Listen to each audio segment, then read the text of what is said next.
So this week's going to be a little bit easier than last week, isn't it?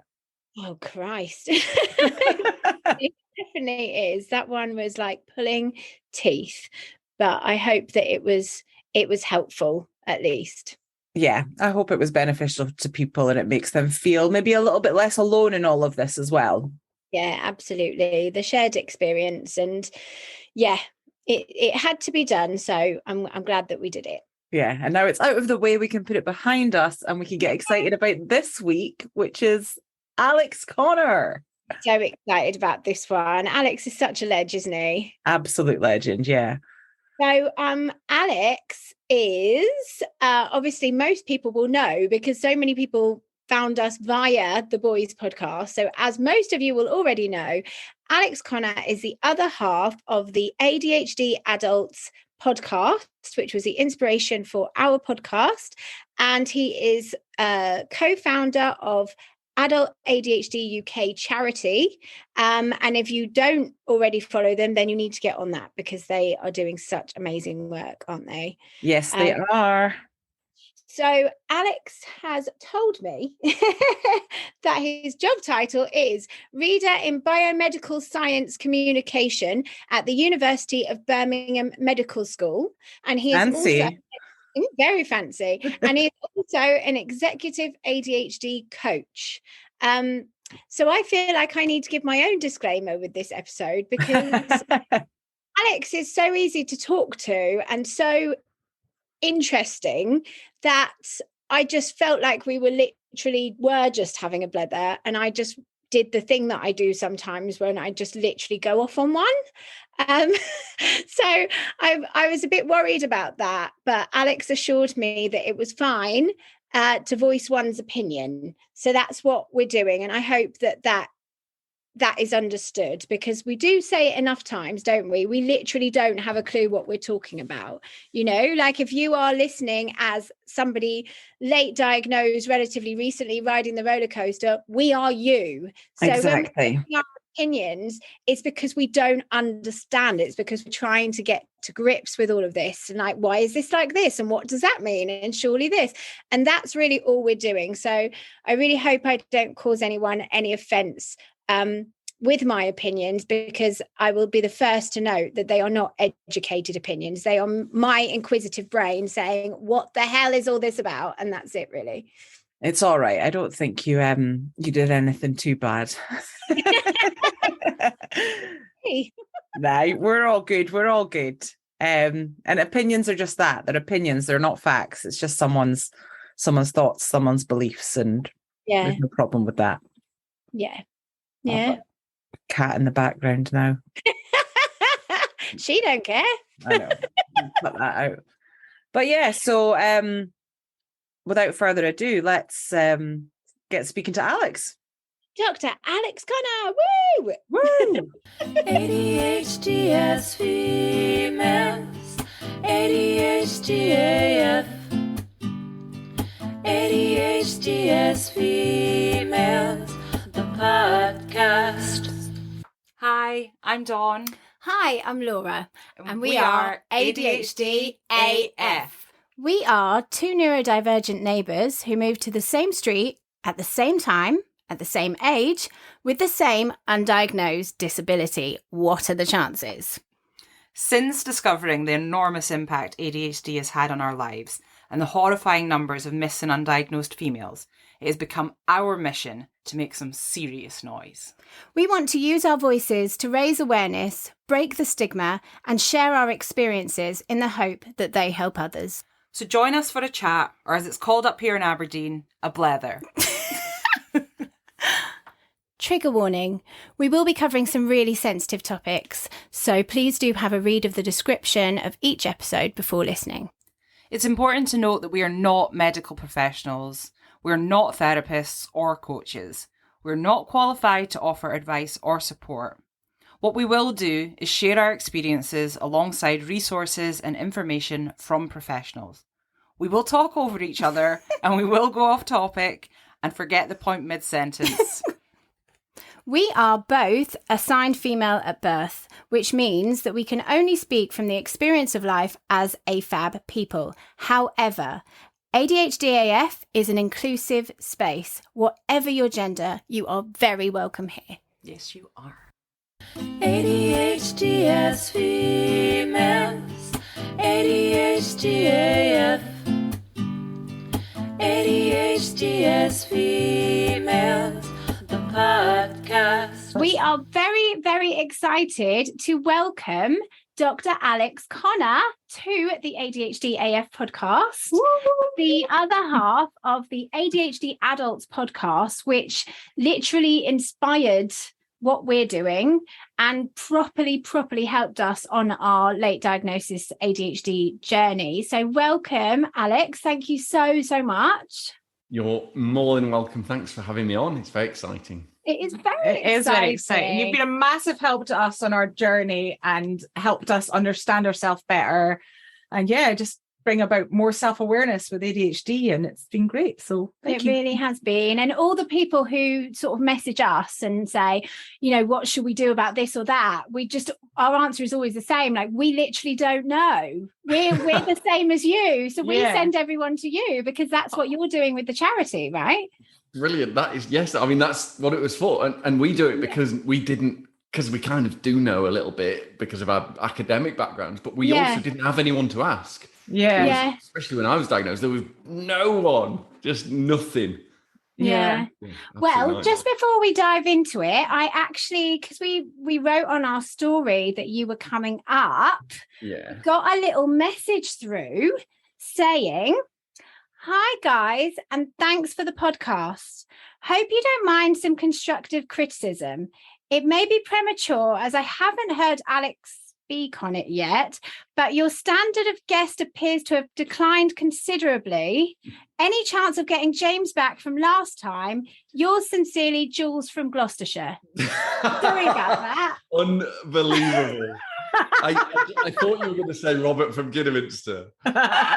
That could either be actual Jules from Gloucestershire, my brother, or it could be James pretending to be Jules. It could be both of them. I know they could. I think it's actually a team effort, if I'm honest. Yeah. No, it's fair. I probably know that. Oh, right. Now that's done. Yeah. James will be happy with us. Yeah, he will. He thought that maybe you'd stitched him up with our greeting, but we did just want to do that on your behalf to represent. Yeah, I don't know if I was really glad. I get a lot of people doing stupid hello. The first time we ever did a podcast, obviously we didn't have a single listener or anything, and it was just for us. Yeah. And James wanted it because he thinks he's cool. I'm clearly the not cool one. He thinks he's cool. So literally within the first 3 seconds, I did a really geeky, embarrassing thing, and it killed him. Made me so happy. Is that what it is? It's James's free cred that's like just bringing him down a peg or two. I think I went like, "What's up?" or something, horrible. I can't remember what I did. I can't remember, but it was started like that. All right, well, let's get on with it. Let's get started. So we know your name. What about your age and occupation, and a little bit about your work history? I'm 37, 10 years younger than James. I'm not. That's a lie. I'm 47, same as James. And occupation. Well, I have something of a portfolio career, which isn't that surprising, is it? Because of the thing, isn't it? Yeah. So I'm an ADHD coach, although I just call myself that. I'm a coach, a professional executive coach who works with people usually with ADHD symptoms. That's all I say.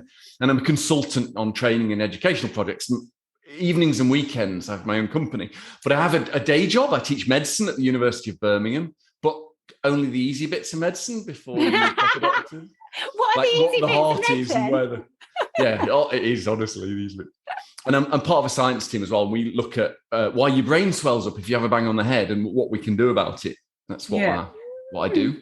How do you have enough time to do all of those things? Yeah, I know. Are you an ADHDer that is not a sleeper? Is that what it is? Because my days are long. I don't sleep much, but you're a sleeper, aren't you? I'm a sleeper, yeah. I get up early for sure, but a lot of it is, I mean, I am hyperactive, but the reality is that it's all the same thing. Mm-hmm. it's a common theme of like ADHD friendly life, even the day job. So I'm an educationalist or a project manager or a coach, whatever it is. All I ever actually do is other people do the proper work. What I do is I figure out how to get people, including myself, to sort of do tasks in the face of executive dysfunction. Right. So because ADHD people and the people I work with pretty much do everything based on short-term emotional reward rather than what's good for them. Yeah. What I do is I work out what people will be good at and what they'll enjoy, and I help them build their lives and careers and their goals around that framework. That isn't very funny, but that's why. So it's all the same thing, really. It's just trying to make sure it's what friendly. you're saying is I need to get people to do things for me. No, what he said is he's going to do it for you. Okay. Yeah, that's exactly what I meant. Yeah. I will literally so what I do is I'd ask you when you had a success, which is really hard for people with ADHD to even ever imagine that they've ever been successful, even when they have. But we'd work on what a success looked like for you, and what was it because someone was telling you off, which is like negative, or was it because actually that was a task that I felt like skiving, that was easy, and then we'd build careers and goals based on those ones, not the telling off ones. And it's the same whatever I do. That's so interesting. So when you started doing this coaching, like coaching ADHD people, was that something, this whole process that you've come up with, is that something you created, or is a qualification that is there to be an ADHD coach, or is it just from your knowledge and learnings that you've created this system? Coaching isn't a thing. It's not anything. Actually, you could call yourself a coach tomorrow, off you go. There's no rules. There's no regulations. Right. There are some wonderful coaching organizations who offer evidence-based qualifications, the ICF and lots of others. There's also ADHD coaching qualifications. They tend to be American and they're excellent as well, but you don't have to. And actually, mine is based on lived experience. I don't call myself an ADHD coach, really. Right, I'm just a coach who doesn't mean anything, doesn't mean anything. What I sometimes think, if I wrote my questions on a piece of paper, handed you them, and then just sat there whilst you have an hour with space to think about yourself, probably do the same job. But people don't do that. They don't sit and think on their own. They're too busy, and they feel selfish. So my job is to be in a room while you think and try not to get in the way. That's fantastic. Yeah. Brilliant. Okay, sorry, we went off piste a bit there, didn't we? As per usual. So, how did you come to suspect that you had ADHD? I've been dreading this question. Oh, no. So I run the ADHD Adults UK, the charity with James, and he loves this story.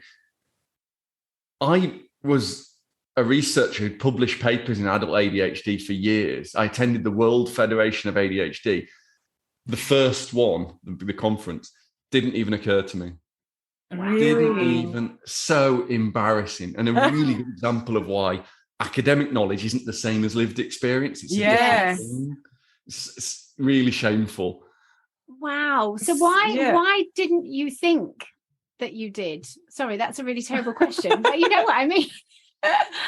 Because for lots of reasons, but partly because I thought it was something else. I thought I was lots of other things. We can talk about that. So I'm perhaps slightly overly open with my history of substance abuse and depression and breakdowns and trigger warning things and so on, which I don't have now, luckily, most of them. But I didn't know that I was hyperactive because what did I have to compare it to? Yes. Actually, I did have one person to compare it to, Jules from Gloucestershire. It was a fucking nightmare. and so I thought I was I'm very hyperactive, hyperkinetic. Everything's moving all the time. Yeah. I thought I was still and calm because in relation to that guy. Oh wow, okay. Didn't know. Yeah. So luckily one of the groups of ADHD psychiatrists that I used to publish with explicitly said to me, "You've got ADHD." I didn't even listen. No way. She's now my sister-in-law. She called me famously a high-functioning sociopath as well. But all I heard was high-functioning. Thank you. Yeah.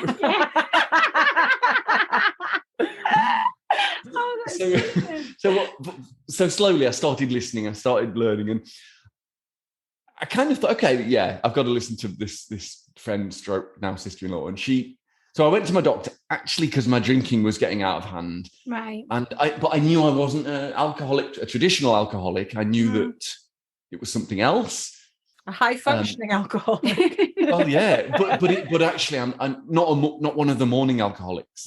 I have a thing called domestic anxiety, which is a lot of ADHD people do. I don't know if this resonates in any way with you, but fine, don't want to drink, everything's fine. And then after work at 5 p.m, you've got hours with your loving family, terrifying. Yeah. Because you don't know what to do in those hours. Well, I would fill it with drugs and booze. And that's to spend time with the people I love the most in the world. And I didn't understand why then. It's to do with circadian rhythm of noradrenaline and dopamine and those kinds of things. And so it was anxiety about these few hours. Like if you have a weekend off, it can be really destabilizing. Yeah. And so I went to speak to them about that. And I said, well, I don't even think this ADHD is definitely a thing, even though I was publishing on it. And the GP and the psychiatrist begged to differ. Yeah. They were very clear on it. This was quite a while ago. I was told that it isn't normal that I don't think I'd have ever been to the cinema without leaving for a bit. And things like that I didn't know. Wasn't everyone. Even just for a wee, I'd have to leave. So how was the diagnosis process for you? It was ages ago. So, and I'm white and middle class and a man. So the GP referred me. I think a month later, I had a psychiatrist appointment and they went, yep, here you go. This was 10 years ago, it was different. It's not the same now. And it would be different if I didn't have the social power that I have, And so, it was a long time ago. I know a lot about diagnosis now and how difficult it is for people, especially people from different intersectional areas. But for me, it was physically very easy. Emotionally, I refused to accept it for many, many years. I didn't want to take the drugs. I didn't want an excuse for my behavior. I knew I was a terrible human being, bad at being an adult. I always jokingly say, it's Pinocchio disease. I wasn't a real boy, I was made of wood or something. Just not real in the world. Yeah. It's funny because I'm the opposite. I use it as an excuse for everything now. If I speak to anyone, I'm like, I can't help it. I've got ADHD. It is literally the excuse for my existence. Yeah, not excuse, a reason. Exactly. Explanation. Yeah. It's so funny though, isn't it? Like if you so you say when you got diagnosed, you felt like imposter syndrome and like it wasn't real. But did you feel, because there's so much, a lot of people talk about this diagnosis roller coaster, and we're definitely on it. Well, I know I am. Like I've been through different stages. I'm not at acceptance yet, but I hope I'll get there soon. Did you feel any of that? Were you like elated and then sad and angry, or were you just? I've never been angry. I just flip between relief and denial, I think. Those are the two emotions I've always had about it and still do. I still catch myself and have to be told off by my poor-haired colleague, James. It's very big hair. I have to be told, because you've got ADHD, you dickhead. He says a lot. And I'm very, very self-critical. Obviously, self-loathing comes with the label, doesn't it? Yeah. It was it's different now because of the job I do and the journey I've been on. Journey's an awful word. Learning now, I give it as a reason for everything, same as you. It's brilliant. And because it's true. If I do anything out of character, if I'm misbehaving any kind of way, ADHD, sorry, it wasn't me. It wasn't me. I would gaslight people all the time. Because I'm sometimes quite a sharp cookie I can be. I would persuade people that my behavior was normal and they were crazy. And I don't do that anymore. Yeah. If everybody forgets the time 300 times a day or goes to the supermarket for the week's shopping and comes back with scratch cards and blue fizzy pop. That's normal. You're crazy. Oh, that's so funny. I just want to touch back because I'm really personally interested in this. When you said that your drinking was a problem because of your domestic anxiety and you went to the doctor, did you say, oh, I'm worried about my drinking, but people have said to me that they think I might be ADHD? Or did you just say about the drinking and they got to the ADHD part? I said exactly that. And then I said a thing that I wouldn't say now because it's ableist. And then I said, but if you don't think it is ADHD, I don't mind. And it's probably not even a thing. And I'm probably just a terrible person. I said all those things that. Yeah. Oh, no. This is almost certainly enough that I turned into Hugh Grant, apparently. And the fear of that rejection, the fear of being said, oh, no, it turns out, Alex, and I've checked my notes, you're a daft bastard. That's what I was expecting. And no, they were. I just looked out with the GP that knew about adult ADHD, and there's not that many of them. Certainly not back then. I did tell them I suspected that, but I couched that for fear of rejection for reasons that are probably obvious. Yeah. I thought maybe I was just an alcoholic. Yeah. Didn't like drinking in the mornings. Yeah. Do you know, that's why I'm just so interested in it, because my dad is a recovering alcoholic, and he spent his whole life going to AA. He was medicated for like severe depression, but like bad medication that meant he had to sleep for many hours of the day. And it wasn't until much, much later in life that a doctor said to him, I think that you have ADHD. And I think my whole thing is, you know, obviously we talk about TikTok and you can't believe everything that you see on TikTok and all the rest of it. But I saw this one TikTok where this guy was like morbidly alcoholic and was drinking in the morning and was literally at death's door. And I don't know how he survived. They found out that he had ADHD. He got the treatment that he needed, and he doesn't even fancy a drink anymore. And that sort of just really struck some sort of chord in my brain where I'm like, wow, you know, we all know about the comorbidities, but in terms of addiction like alcohol or drugs, like it's just so interesting that it could potentially be that it's just a comorbidity of ADHD rather than the disease. Yeah. Of alcoholism or addiction. Are you ready for me to say something that might leave you with complaints and a lawsuit? Yeah, because we can cut it all out. I might even cut that bit out. I just actually wanted to talk to you about it. No, we can definitely talk. I have a feeling that all addiction, maybe 99.9% addiction, is in fact not addiction as a disease, rather purely a coping strategy for an underlying mental health disorder, such as ADHD, OCD, and you know, anxiety, many others. And I think that when you turn up to a doctor to say I'm taking drugs, I don't want to. I've got an alcohol problem. I don't want to. I'm gambling. I don't want to. The first thing they should be thinking is, what's causing this? What is it? Have you got ADHD? This is our thing. So that's our whole thing. Is what we want. What we really want is, you know, I was treated for eating disorders and anxiety and things like that. Like, surely if we can see this list of comorbidities, surely if you come in with any single one of those comorbidities, you should be screened for something like ADHD or some kind of problem first, rather than just treating the comorbidity.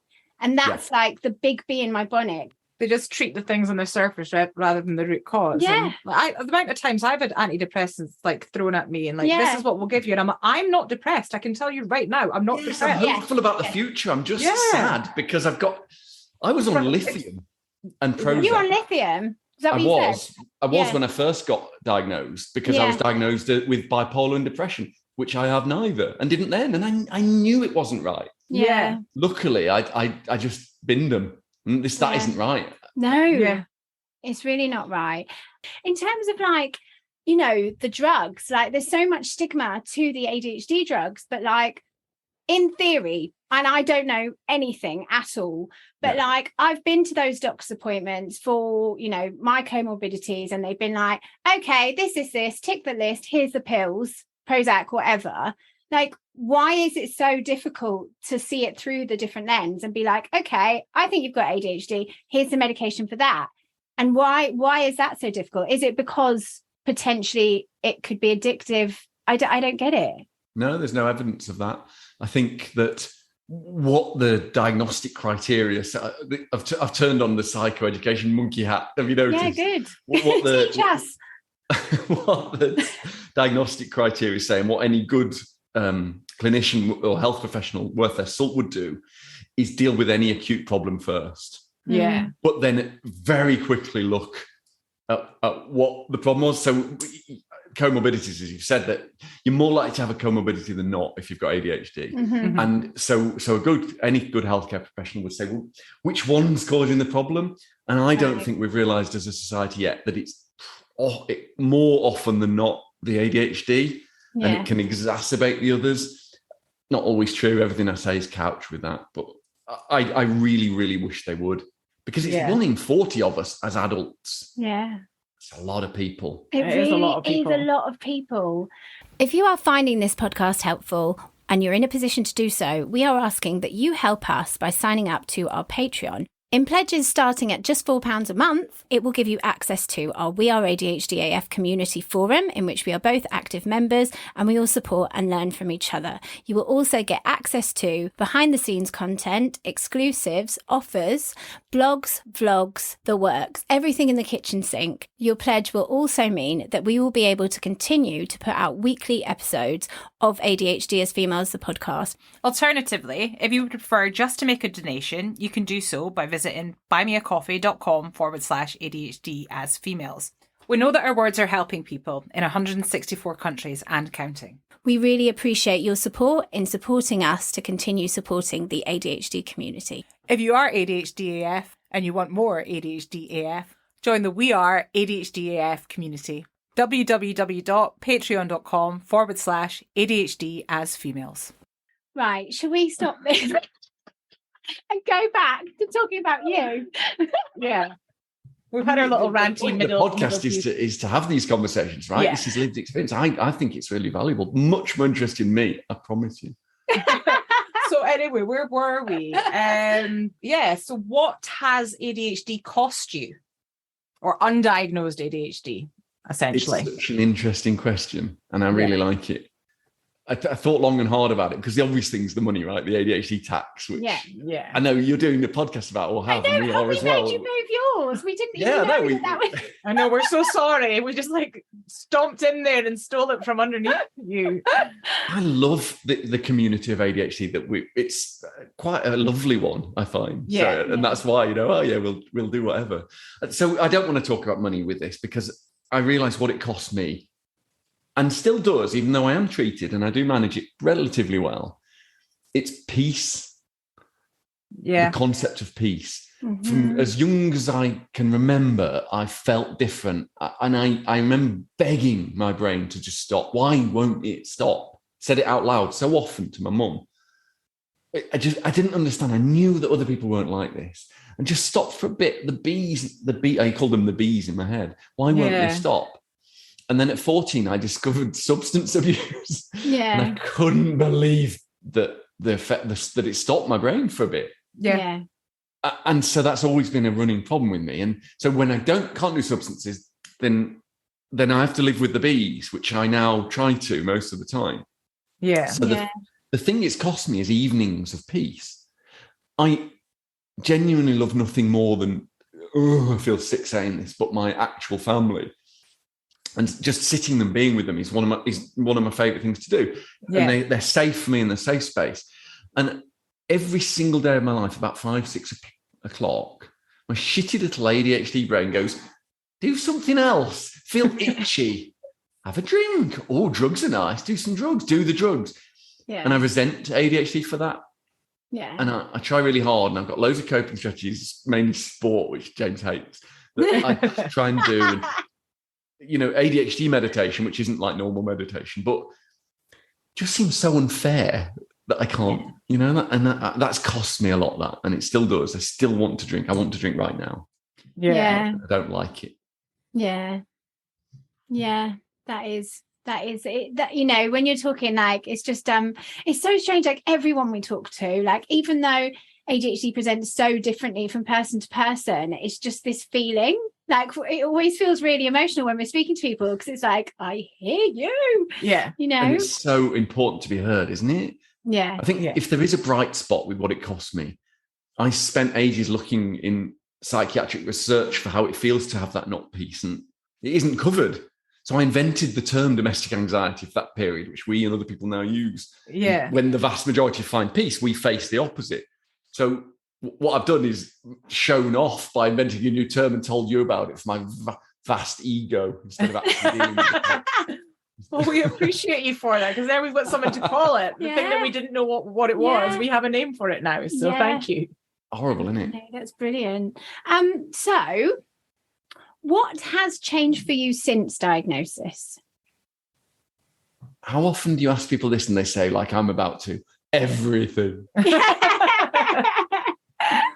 Yeah. So I'm a sort of ADHD coach. I'm a coach, which is amazing, and I love it. And I drink less, and I'm better at spending time with my family despite domestic anxiety. That's really important to me. That's post-diagnosis. And I learned to recognize my career this is the wankiest sentence you've ever heard, to figure out what my strengths and preferences are and self-author my goals to fit them. I told you. Instead of the other way around, which is trying to fit into other people's. I've been fired from jobs. I've done jobs where I was the worst person to do those tasks and doing them anyway and just making myself sad all the time. And now I'm lucky, but I would never do it. People will say, oh, will you sit on the health and safety committee, for example, which other people love? And I'll go, I'm not going to do that. I've done lots of that before. Yes. And what I will do, however, is go and train all your people. Or I'll go in a room and I'll write for your newspaper. Or I'll do things that other people maybe don't want to do because they're frightened of, and I don't feel that fear. Yeah. So I can self-author based on those. And that's what I do. And I overshare as well when I'm supposed to be listening like this. Yeah. We're listening. No, we're listening. You're talking. I resent the proper answer to the question. Are you ready? The weird thing is that the whole world has changed for me since ADHD diagnosis, but not my ADHD diagnosis. James's. Through coaching James and working with him to get his diagnosis. Oh, I'm going to regret this. He's taught me how to be braver about it. He got his diagnosis last year and he went, fuck it. Yeah. This is me. Yeah. And this is what I'm like. And because of that, I do it now too. Oh. I'm really, really hoping because of his inattention, he won't listen to this. I hope he won't. But his diagnosis was more important than mine in a way. Yeah. We started our charity and we started the magazine and we started the podcast. And every time I then spoke about my ADHD much more publicly and at work, because James did as well. And every time I discuss it with what is now thousands of people who get in touch with us, my ADHD loses power over me and I get more. And that's amazing. Yeah. When James first suggested the podcast, which he did, even though I thought it was me, I checked. I rather prophetically said, no, terrible idea, James. It won't be popular. We'll get bored. We'll stop doing it. We'll run out of ideas. And everything I thought was wrong. It's like the favorite thing I ever do. So that's changed, having that. If I could just change the co-host, I would. Yeah. Apart from that. Oh, you're a brilliant double act. Yeah, you work together really well. Yeah, so. You do. It's no different from when we press record, we just carry on talking. It's been like that for 15 years. Yeah. Oh, that's brilliant. So where are we up to? Well, you kind of answered the question in a way, because our next question was, tell us some positives. So positive sides of ADHD since diagnosis in the ADHD world. Well, you've just explained that, James's diagnosis has reframed how you see yourself and all of the things that you've done, which are all very positive. But is there anything else that you want to add, in the world of ADHD or? I think it's quite important to separate. When we talk about positives with ADHD, I'm in the camp that we face some flack for this, but I don't believe I is a positive. Yeah. I don't believe we agree. Power theory. Yeah. I think it's really important to separate my disorder from my neurodivergent personality. There's nothing inherent in my ADHD that is an advantage. At best, neutral. It's a neurological disorder that tries to fuck with me every single day. Yeah. And even the neurodivergence, I don't know if that's a me thing or is it the neurodivergence? I see TikToks and Instagrams every day saying, well, of course, ADHD is when you like strawberries, but not cheese. And I don't understand I never relate. I think that's just your personality you're talking about. Yeah. I think having said that. Oh, we got 10 minutes. Okay, right. So That's all right. I think That's fine. The result of having ADHD, living with it and growing up with it is different. So I call it the trauma by 1,000 cuts. Yeah. And that is maybe different. I think my self-criticism and the mental breakdowns, the failures and the trauma of 1,000 cuts, I think because of having to live with ADHD, it has given me a sort of intellectual empathy that I do quite value and think is positive. Not emotional empathy, that I'm a proper sociopath, but I don't feel better than anyone. And I really value failure in people. And when I would never say, for example, you should know that, or you should have prepared that, or you should feel differently, because they're better than me. Everyone is. And I really value that because it's made me a better teacher and probably good in the family. That's nice. That is nice. It's difficult, isn't it? Because I think, especially in terms of us, like for us trying to get our podcast out, for example, why would anybody listen to us? So we're doing the social media, we're getting ourselves out there, and I find it particularly difficult with what we should share on social media, because it's hard, because there's so many meme pages and there's so many, positive and look at us, we're quirky and, all of that stuff. And we want to give this fair representation, but we also don't want to bum people out because, when you're scrolling, you want to see something nice, but it's so difficult because, it's just difficult. It's a difficult line to tread, isn't it? Because you don't want to be toxic positivity, but you also need to get some serious awareness out there. Like, we're doing this because we've struggled our whole bloody lives. Yeah. And if enough people know about it, then perhaps some people won't have to struggle for as long. So it's like treading that line. So where being relatable comes in. If people can relate to you, then they're interested because they're like me. Yeah. So I think that's like the importance of it when it comes to social media. But just like in terms of putting negativity out, do you know what I mean? There's negativity though, isn't there? And there's realism. It's a disorder. Yeah. And we joke about it and you joke about it. I really love your podcast, by the way. I'm not just saying that. I genuinely think it's so interesting, and it's people with lived experience. As a professional scientist, you can argue with me about anything and I can criticize any facts you give me. What is inalienable and what I can't argue with is how you specifically feel about you or about anything. That's a fact. I can't argue that. And so hearing that is just valuable. It's valuable for people to go, me too. Yeah. And I needed that and I didn't have it and now I do. Yeah. Podcasts like yours, and I hope that do that. Yeah. It's so interesting. So we do have some positives, but loosely not saying that ADHD is a positive. Yeah, no, it's my coping response to my own trauma isn't your superpower. I guess that's the phrase I'm getting. I guess there's positive sides of having a diagnosis, though. Yeah. Oh God, yeah. Massively positive. Yeah. And I've benefited a lot from ADHD, but accidentally, but it depends if you mean the effects of it or the thing itself. Yeah. But having a diagnosis, I would advise anyone who's thinking about it to get referred, because the waiting list is ages. You might as well. You don't have to turn up. And that's it. Yeah, it's about thing. self-understanding. Because I'm stuck in limbo right now. I have a educational psychologist diagnosis from the university, but I'm still waiting on the NHS to get a medical diagnosis. So I'm very much in limbo. I can't get any help medically until I have that proper diagnosis. So at the moment, I'm at a place where at least I have the validation now that I have ADHD, and now I can learn about it and learn and understand myself better. But it's all these people stuck in limbo that don't know. And we were speaking to someone else about it who was saying, that it's, even if you don't have a diagnosis, you can still treat yourself as if you have that condition if it helps you. To find compassion and to put you... Anyone out there, even if you only have one of the symptoms, we do not require a diagnosis at ADHD Adult UK to support you. Just come and chat about it, because it's hard to get anyway. And maybe you're sub-threshold, but one of the bits is really problematic for you. Talk to us about that. It's self-declared ADHD is fine by us. Yeah. That's so fantastic. What wonderful work you do, boys. Yeah, as I always say to James, we never wanted to help people.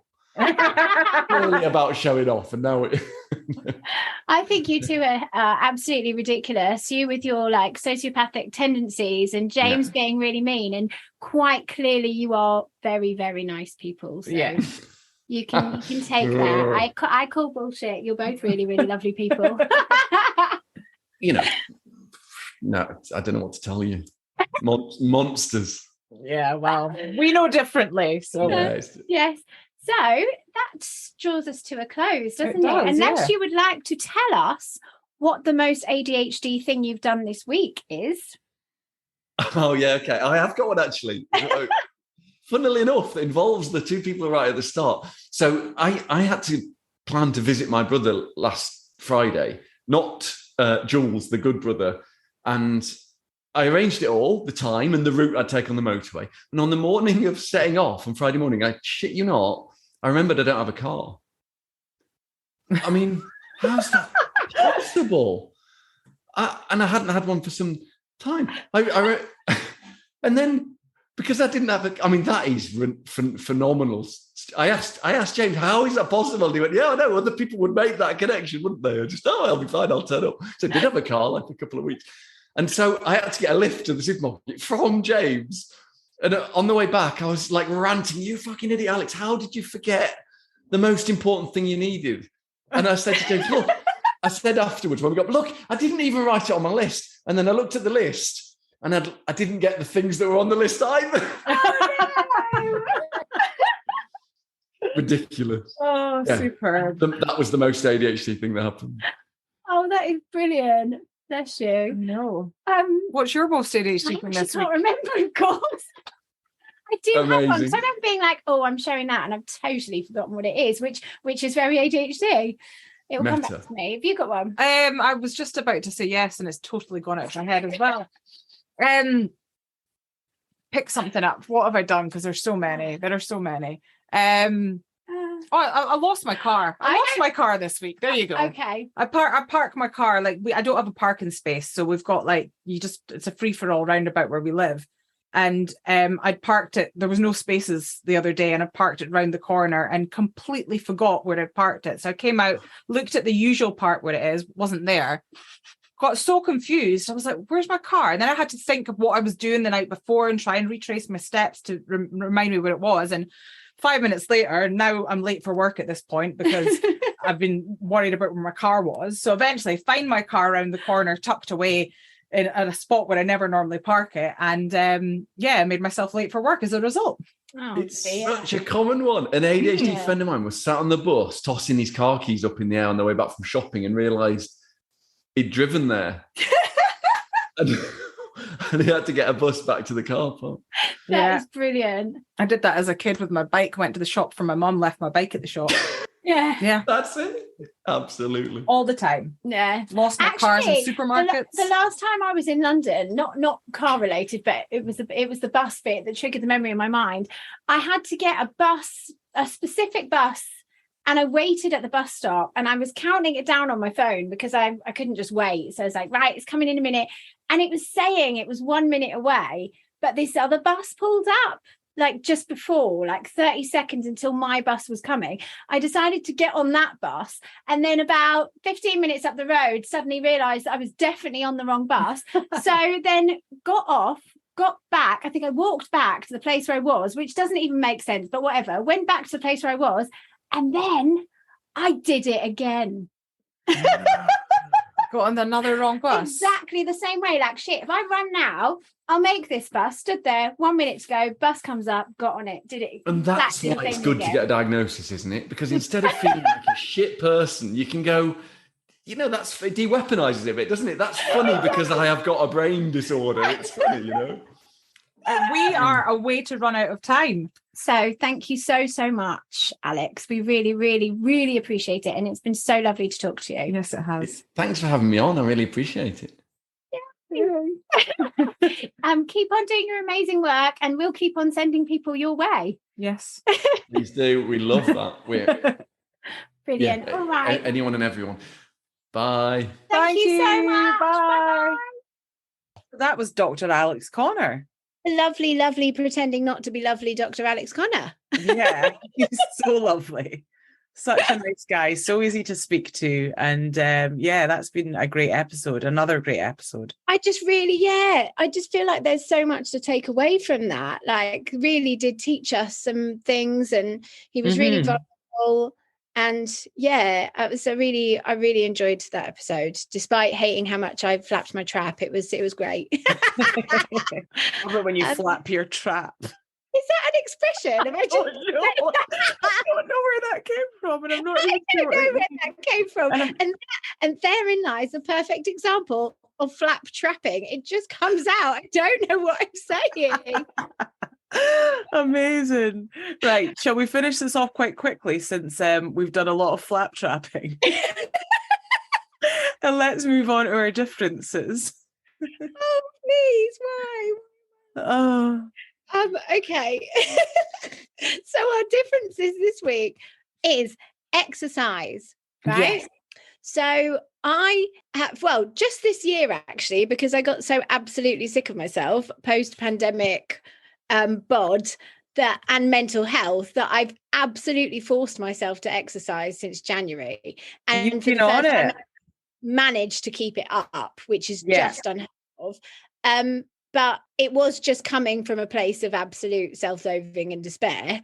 And I do exercise in a really probably not very positive way, in that I never find it fun or anything. I try and make it fun, but like, even when I'm doing something really fun, my favorite is the Caleb Marshall dance routines. Things like Britney, I dance as if I don't hit every single step, then I've not saved the world and terrible things happen. So it's a very aggressive, very sweaty thing.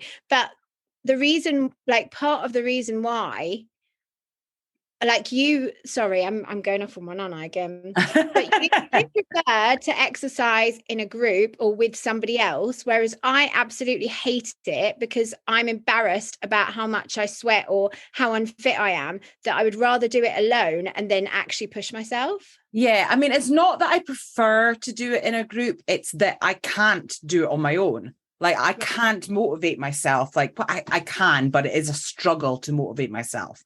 Once I'm going, I'm okay. But the majority of the time, if I've got someone to exercise with, it helps me stay motivated. So I tend to do things with people. And I also like exercise. I like doing exercise. I like the enjoyment side of it. So it depends. But it depends on the exercise I'm doing. So I cannot stand going to a gym, because I just find it the most boring thing in life. I'm like, there's no purpose. You're just exercising for the sake of exercising. And of course there is a purpose. It's to get fit or whatever. But when I'm exercising, I want to be enjoying it. So whether that's snowboarding, paddleboarding, surfing, wild swimming, doing something that's exhilarating, that really gets me going, that's where I get the enjoyment from. And that's what I want to do when I exercise. Yeah, I hate gyms too, but not because it's boring, but because I can't bear to be around other people looking unfit and sweaty. Yeah. And I just feel really self-conscious, and I just can't do it. I find the whole thing really difficult. And I've just thought of a really funny story that I really want to tell, and I'm sure there isn't time, but I have to tell you it anyway. Cut it out because this is funny. So at one point years ago, I was going to a gym in Norwich, and it had a clear glass room, workout room, next to all the machines. So it was really like my worst nightmare, because all the people on the machines could see you in the room doing your class. And it was meant to be like body combat, like boxing or whatever. But this woman on the one day was ill, the teacher, and she had this guy come in to substitute, and he put on the music from like some swashbuckling pirate music. Amazing. And he made us dance like pirates. And we had to have like swords, and then it'd be like da da da da da da, yeah. And we had to like go and like slay people with our swords, and there was like full packed like joggers on machines watching us be pirates. It was absolutely that horrendous. sounds hilarious. No, there's no room for that. I'm sorry, but it is funny. But yeah, I definitely prefer to exercise with people because it keeps me motivated. Yeah. I'm doing it by myself. I've seen myself putting on something on the TV to exercise to, like an exercise program, and I've sat and ate KFC whilst watching it. Genuinely, because I'm just like, fuck this. I remember my flatmate kept coming home once, and I was sat in my swimsuit in the living room watching KFC because I just couldn't move my ass to the swimming pool, which, can I just add, was directly across the street from where I lived at the time. And I chose to sit and order a KFC and eat that in my swimsuit. So when he walked home and he was just like, what the fuck have I just walked into? Me in my swimsuit eating KFC. That is my kind of workout. But I always do the same thing. It's really, really weird. I've got the same exercise. We're going to talk about exercise in another episode, so I'll save it. But I always do the same thing because in my mind, and I think that repeating things is an ADHD thing as well. And that was really inarticulate, but I think you know what I mean. Yeah. But like, the reason why I always do the same workouts is because my I'm not going to say lazy, my ADHD brain can't talk me out of it because I know that I can do that. That you can do it. Yeah, that makes a lot of sense. Yeah. But yeah, I'm thinking about workout videos from like 2006 or something ridiculous like that. But yeah. That's quite funny because I always try and mix it up and do something different. But maybe that's where I'm going wrong, is maybe I should do repetitive stuff because then thing over and over. Yeah. I know I can do it. Yeah, it makes sense. In theory, that's not what you're meant to do because you get fitter and then you push yourself further and you do whatever. But I just go as hard as I can on something I already know I can do. Yeah. Yeah, it makes sense. But as we said, we are going to do a full extensive episode on nutrition and exercise with a very special guest. Yes, we are.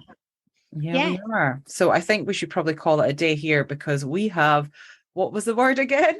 Stop with the flap trapping. We have flapped our traps for long enough, and it is time to say goodbye. Why are you friends with me? Okay, yeah, let's call it a day. Bye. Meow. ADHD as females, ADHDAF, ADHD as females.